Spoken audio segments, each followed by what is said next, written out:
사람이 어떻게 살다가 그 인생을 마쳤느냐, 관 뚜껑을 덮고 나서야 그 사람의 팔자를 알 수 있다고 말을 합니다. 사람이 죽은 뒤에 관에 넣어지고 관 뚜껑을 닫아 보고 나서야 그 사람이 비로소 평생을 성공한 인생을 살았는지 혹은 행복한 인생을 살았는지 아니면 실패한 인생을 살았는지 불행한 인생을 살았는지 알 수 있다고 말합니다. 살아있는 동안에 스스로 성공했다고 안심을 할 수도 없는 것이 인생이고, 또한 실패를 했다고 낭망할 것도 없다라는 것이 인생이라고 말을 합니다. 오늘 저와 여러분들이 읽은 본문은 참으로 우리 그리스도인들에게 있어서 귀한 말씀을 전해주고 있습니다. 이 말씀은 한 사람의 죽음으로부터 시작되어지는 말씀입니다. 그런데 그 죽음이 그의 죽음으로 끝나는 것이 아니라 그의 죽음으로 말미암아 완전히 새로워지는 사람들의 이야기를 담고 있습니다. 완전히 새로워질 뿐만이 아니라 그들의 삶의 완전한 하나님의 유일하신 하나님의 능력이 그 피조물에게 나타나는 거예요. 그 인생이 완전히 새로워졌을 뿐만이 아니라 이전과는 비교할 수 없는 능력의 삶을 살게 된다는 것을 기록하고 있습니다. 어떻게 한 사람의 죽음이 새로운 삶을 제공해 줄 수 있을까요?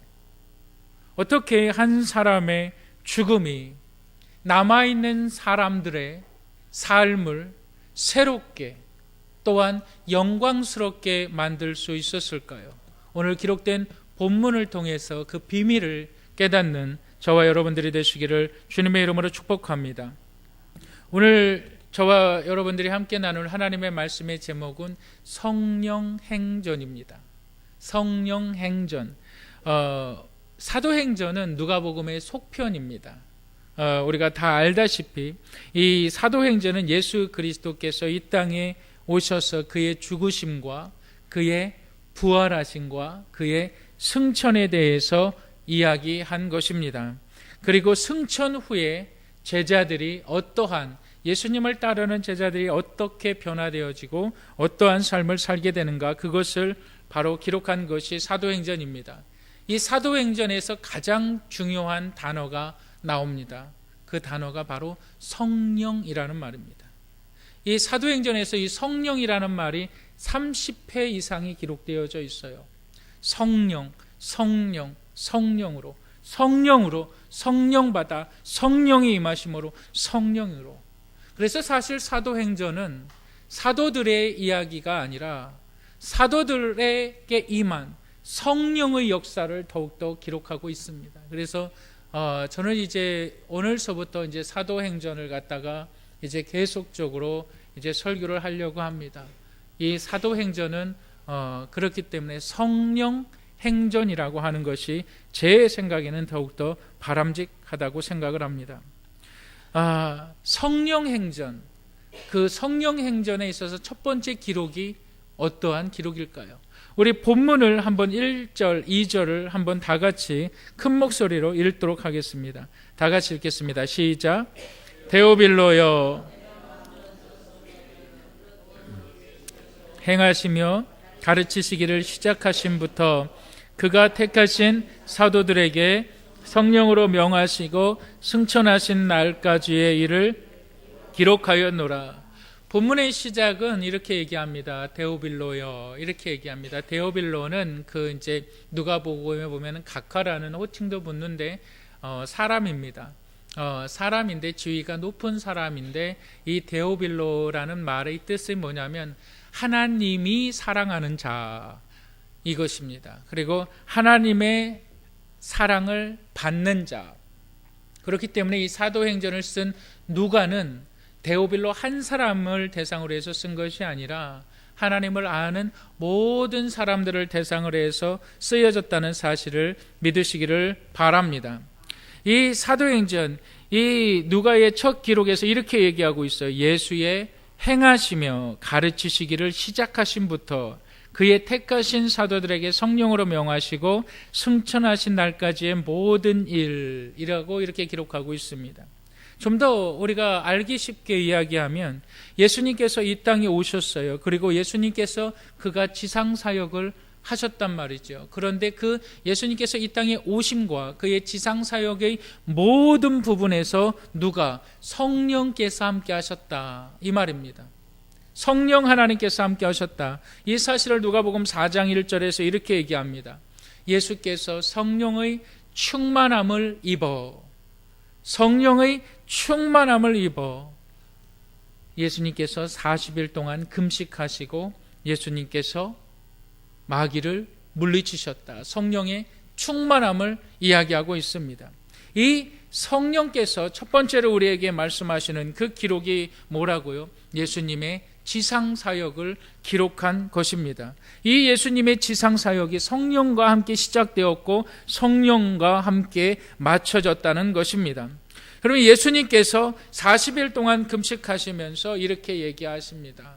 예수님께서 마귀를 물리치시고, 또한 예수님께서 요한복음 20장 20절에 이렇게 얘기합니다. 성령 받으라. 제자들에게 얘기하는 거예요. 제자들을 향하여서 크게 숨을 내쉬면서 말씀하시는 것이 뭐냐면 성령을 받으라. 여러분, 성령을 받으셨습니까? 여러분, 성령을 받으셨습니까? 성령을 받으신 분은 아멘 하시기를 바랍니다. 여러분, 성령을 받으신 분들이 되셔야만 합니다. 내가 성령이 무엇인지를 몰라요. 성령 하나님이 누구신지를 몰라요. 정말 우리에게 필요한 것이 있어요. 정말 우리 성도들에게 필요한 것이 있어요. 그것이 뭘까요? 그것은 바로 성령 받는 것입니다. 성령은 삼위일체의 하나님이십니다. 삼위일체의 하나님 가운데 지정의 를 모두 소유한 완전한 인격자이신 제3위의 하나님이 바로 성령이십니다.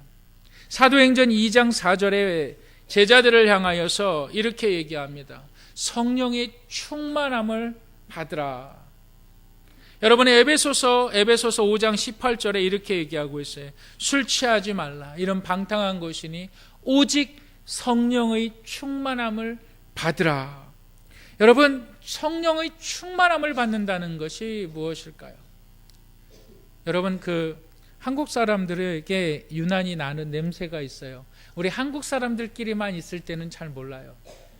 그런데 한국 사람이 아닌 다른 국제적인 모임에 가게 되면은 한국 사람들에게만 특별히 냄새 나는 것이 있어요. 그게 무슨 냄새인지 아십니까?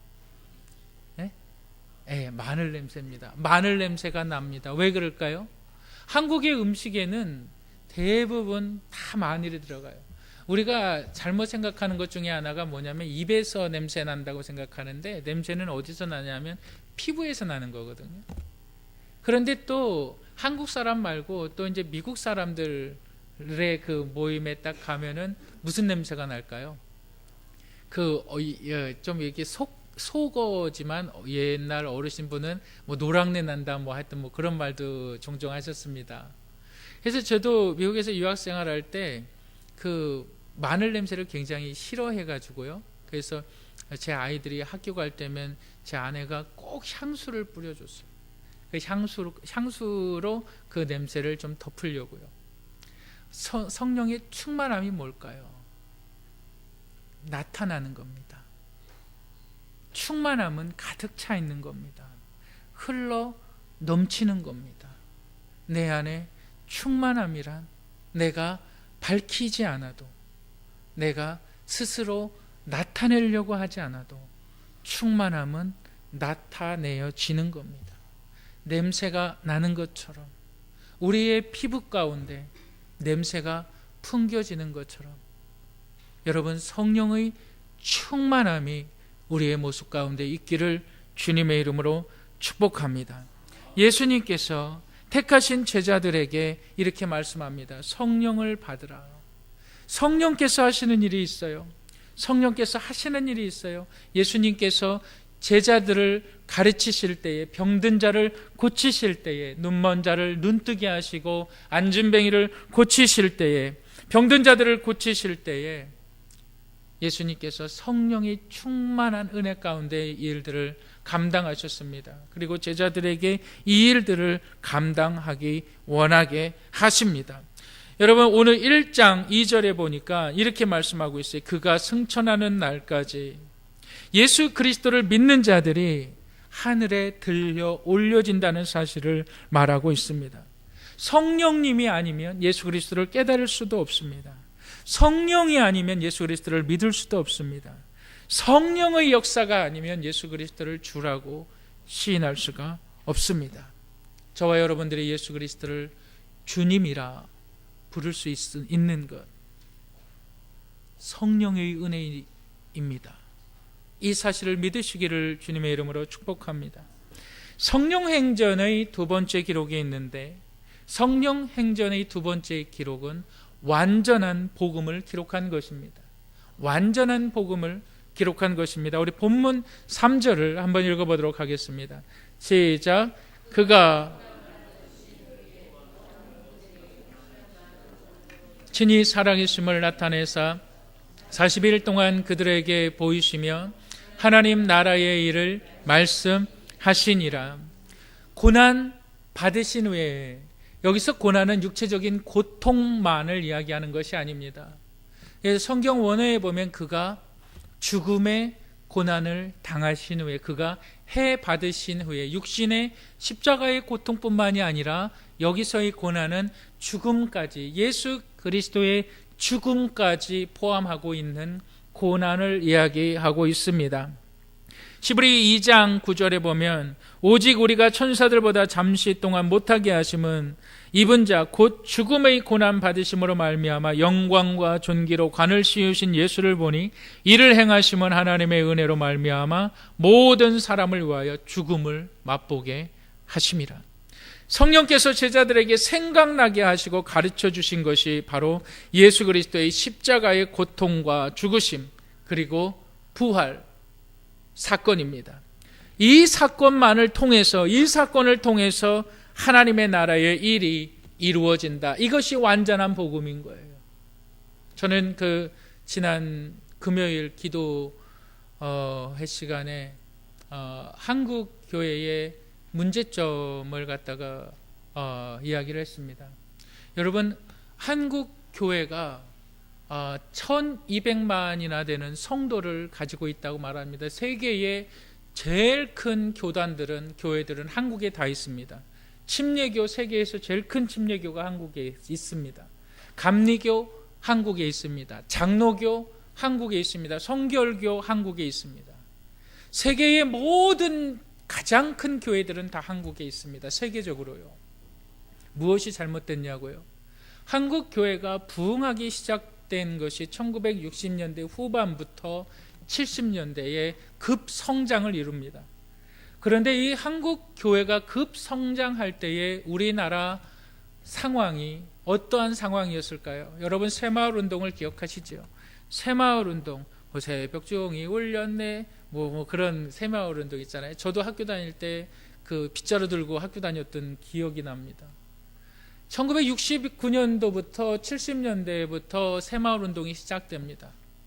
새마을 운동이 시작되면서 모든 나라의 사람들이 이 국가 정책으로 시행했던 것이 뭐냐면 잘 살아보자 이겁니다. 우리도 좀 한번 잘 살아보자. 좀 경제 발전을 한번 이루어보자. 6.25 민족 동란을 겪고 나서 정말 많은 어려운 폐허 속에서 이제 국가 경제를 일으켜야 되는데 너무나 어렵고 힘든 가운데에 있었어요. 우리나라의 현실이요. 그 가운데 교회가, 많은 우리나라 국민들에게 교회가 제시했던 것이 있어요. 그것이 뭐냐면 예수 믿으면 부자 된다는 거였어요. 예수 믿으면 복 받는다는 거였습니다. 예수 믿으면 복 받는 것이고, 예수 믿으면 부자 된다. 예수 믿으면 잘 먹고 잘 산다. 예수 믿으면 하늘의 복이 임한다였습니다. 그런데 정말 그랬습니다. 정말 교회에 나와서 성도들이 기도하기 시작했고, 정말 하나님을 믿으면 정말 복받기 시작했습니다. 정말 부유해지기 시작했습니다. 정말 잘 살기 시작했습니다. 경제적으로도 일어나기 시작했습니다. 그리고 교회는 점점 커져가기 시작했습니다. 교회가 기업화되어지기 시작했습니다. 교회에 온갖 프로그램들이 다 들어오기 시작했습니다. 여러분, 그런데 심각한 위기가 찾아왔습니다. 정말 예수님 믿으면 복받고 예수님 믿으면 부자 된다. 그래서 내가 예수님을 믿었어요. 그러니까 내가 복을 받았어요. 어느 정도 내가 살만하니까, 내가 어느 정도 부를 이루다 보니까, 내가 어느 정도 먹고 살만하니까 이제는 예수가 필요 없는 겁니다. 내 자식의 문제를 놓고 하나님 앞에 나왔습니다. 내 질병의 문제를 놓고 하나님 앞에 나왔습니다. 내 자녀가 어느 정도 성공을 하다 보니까, 내 자녀가 어느 정도 잘 살다 보니까 이제는 하나님을 왜 믿어야 하는지 그 동기를 잃어버린 거예요. 한국교회의 문제가 여기에 있었습니다. 이제는 기독교가 끝없는 쇠퇴의 길에 들어서 있습니다. 여러분, 예수님을 왜 믿으십니까? 한국교회는 죄에 대한 분명한 가르침이 없이 오직 복만을 얘기했습니다. 예수 믿으면 복 받는 것이 맞습니다. 예수님 믿으면 부자 되는 것이 맞습니다. 잘 살게 되는 것도 맞습니다. 그러나 그 전에 예수님께서 우리를 위하여 하신 것이 있다는 거죠. 여러분, 그것이 무엇일까요? 예수님께서 무엇을 하셨을까요? 예수님께서 하신 것은 우리의 죄를 사하여 주신 겁니다. 이것으로는 부족합니다. 이것으로는 부족해요. 우리는 죄라고 생각할 때에 부모에게 효도 안 하는 것을 죄라고 생각합니다. 부모 말 안 듣는 것을 죄라고 생각합니다. 다른 사람을 해코지하는 것을 죄라고 말합니다. 다른 사람을 살인하는 것을 죄라고 말하고, 다른 사람을 수근수근하는 것을 죄라고 말하고, 다른 사람을 욕하는 것을 죄라고 말합니다. 성경은 그걸 죄라고 말하지 않습니다. 그것은 죄의 모양입니다. 성경이 말하는 죄는 뭘까요? 성경이 말하는 죄는 그게 아닙니다. 그거는 우리가 생각하는 죄고, 그거는 우리가 생각하는 죄의 정의일 뿐이고, 성경이 말하는 죄는 무엇일까요? 우리 사도행전을 한번 보시겠습니다. 사도행전 3장 우리 9절 10절 한번 보여주시겠습니다. 사도행전 3장 18절 19절 우리 다 같이 한번 읽어보도록 하겠습니다. 시작. 그러나 하나님이 모든 선지자의 입을 통하여 자기의 그리스도께서 고난 받으신 일을 미리 알게 하신 것을 이와 같이 이루셨느니라.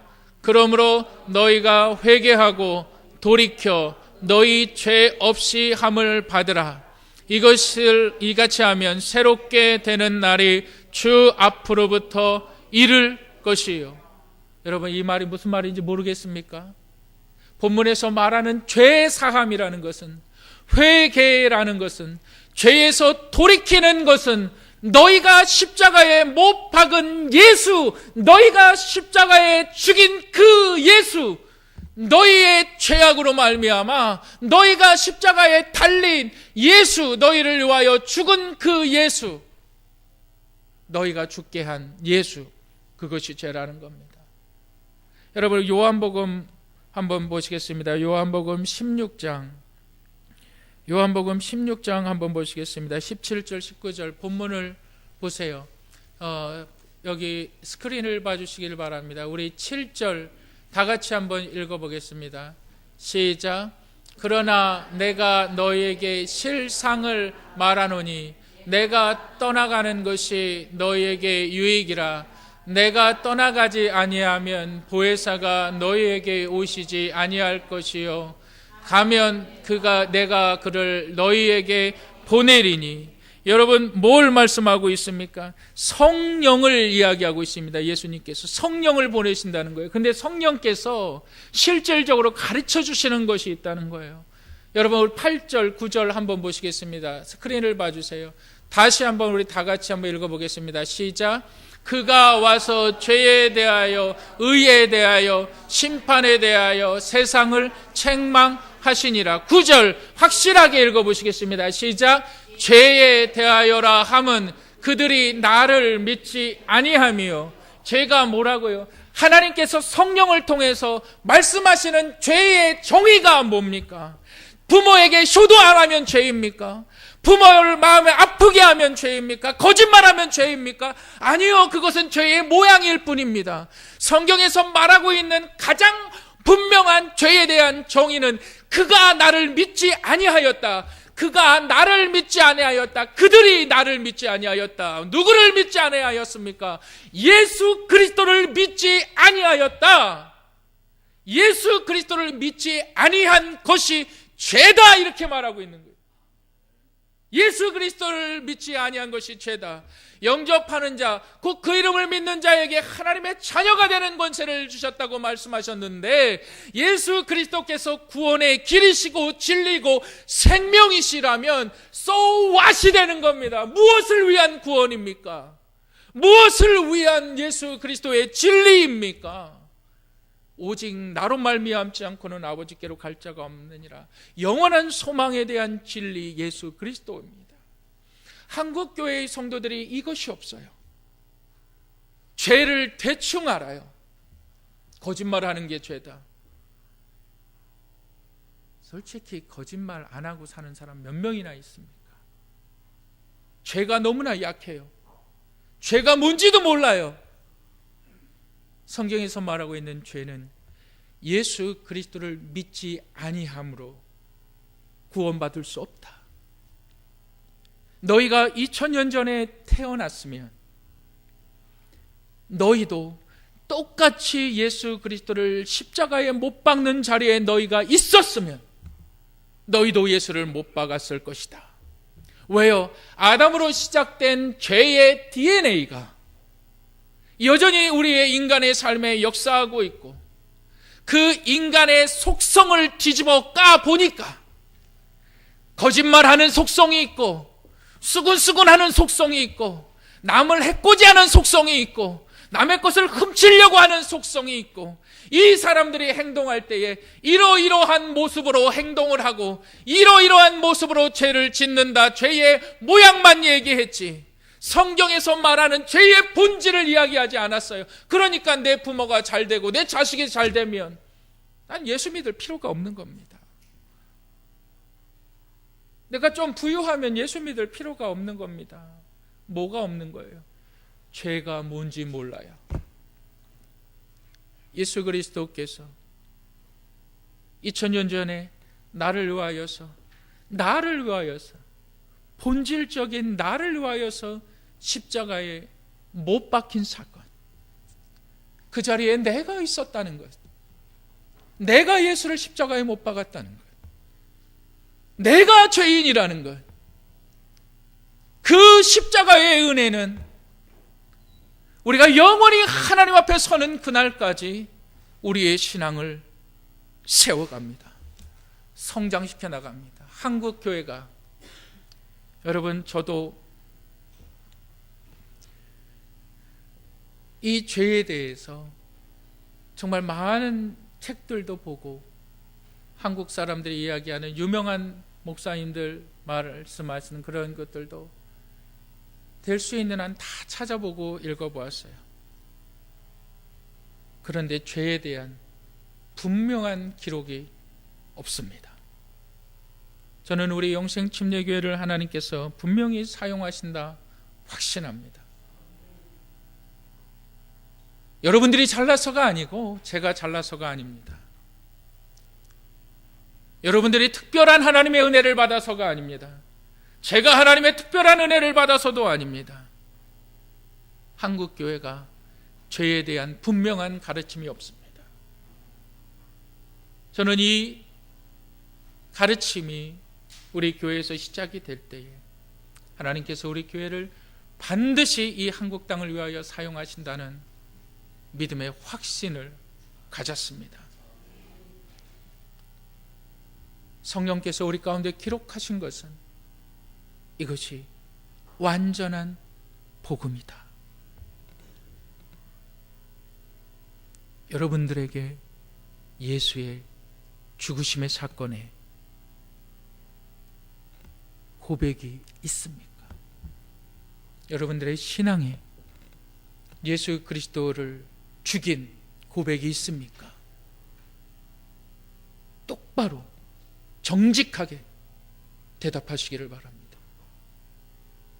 내가 20년, 30년 신앙생활을 하는 것 자랑하지 마시고 예수 그리스도를 내가 죽였다는 고백을 하셨습니까?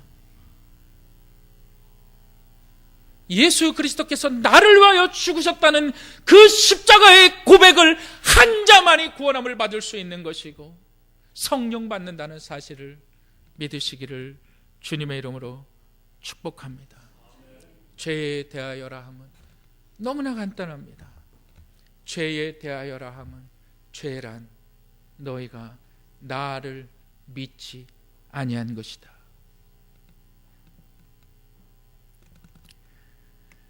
마지막으로 세 번째, 성령 행전의 기록은 하나님의 약속을 기록한 것입니다. 하나님의 약속을 기록한 것인데 우리 본문 4절과 5절 한번 읽어보도록 하겠습니다. 본문 4절과 5절 다 같이 한번 읽어보겠습니다. 시작.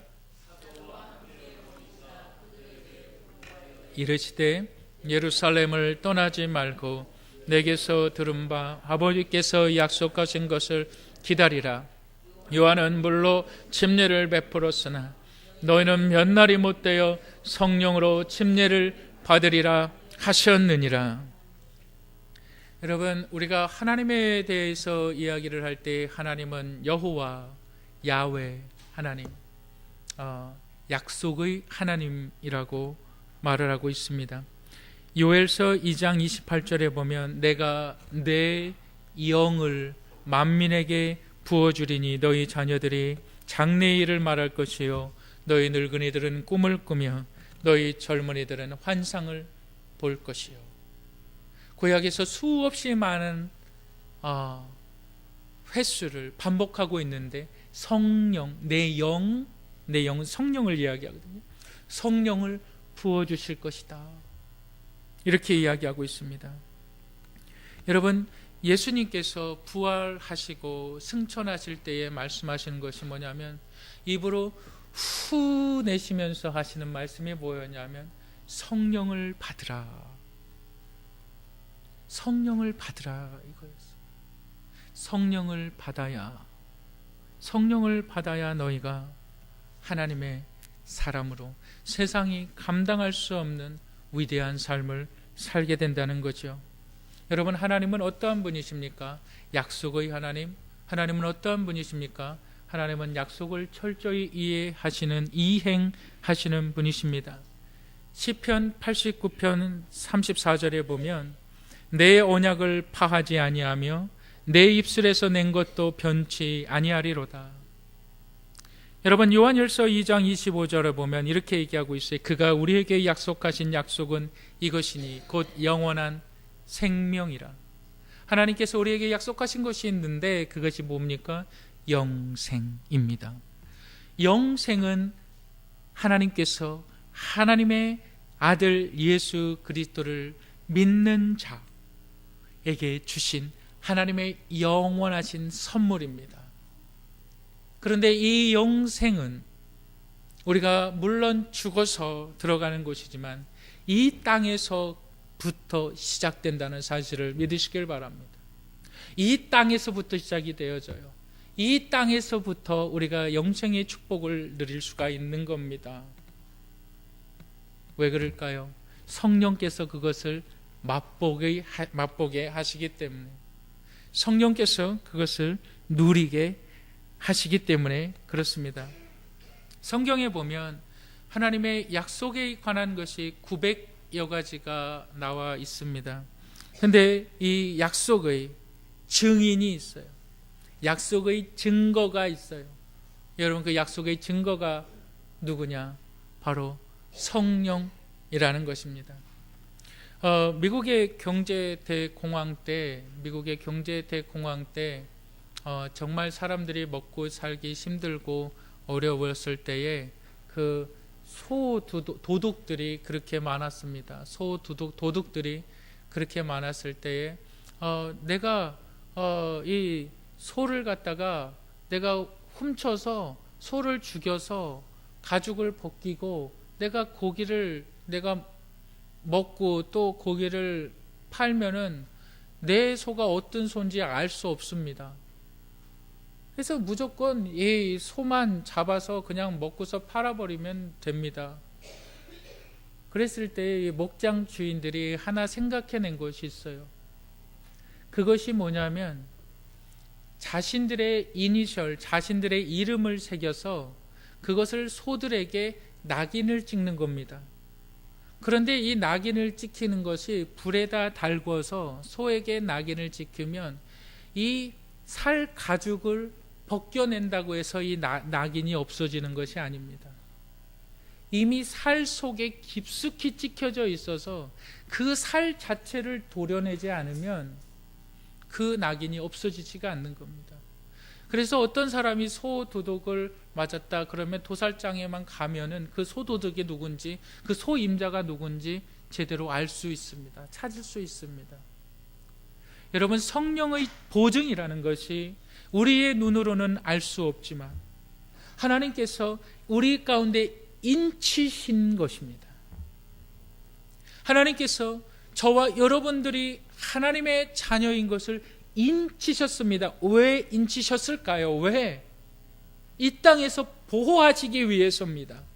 이 땅에서 참된 축복을 누리게 하기 위해서 악한 사단 마귀가 우리를 건드리지도 못할 뿐만이 아니라 악한 사단 마귀의 조종을 당하지 않도록 우리를 보호하신 하나님의 능력에 성령의 인치심이라는 사실을 믿으시기를 주님의 이름으로 축복합니다. 이것이 하나님의 약속이에요.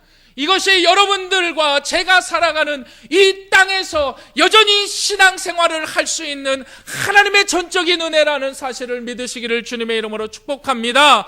왜 여러분들은 사고를 당하지 않을까요? 왜 여러분들은 낭망하지 않을까요? 왜 여러분들은 하늘을 향하여 저주하지 않을까요? 성령이 하나님의 인치심이 우리 가운데 있다는 사실을 믿으시기를 주님의 이름으로 축복합니다.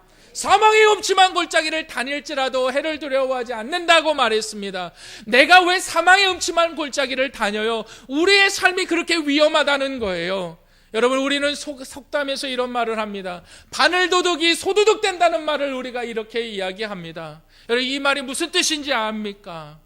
인간은 선하지 않다라는 거예요. 바늘을 훔친 도둑은 악한 타락한 인간 속에서 살아가면서 그 인간의 조직체가 소도둑으로 만든다는 겁니다. 그것이 이 사회의 현실입니다. 이 사회 가운데 여러분들 어떻게 살아가기를 원합니까? 하나님의 보호하심이 있어야 되지 않을까요? 하나님의 성령의 도우심이 있어야 되지 않을까요? 성령께서 나의 앞길을 인도해 주셔야만 되지 않을까요? 여러분, 성령 받으셨습니까? 성령의 인치심이 있으셨습니까? 여러분, 성령의 보호하신 가운데 담대히 살아나가시는 저와 여러분들이 되시기를 주님의 이름으로 축복합니다.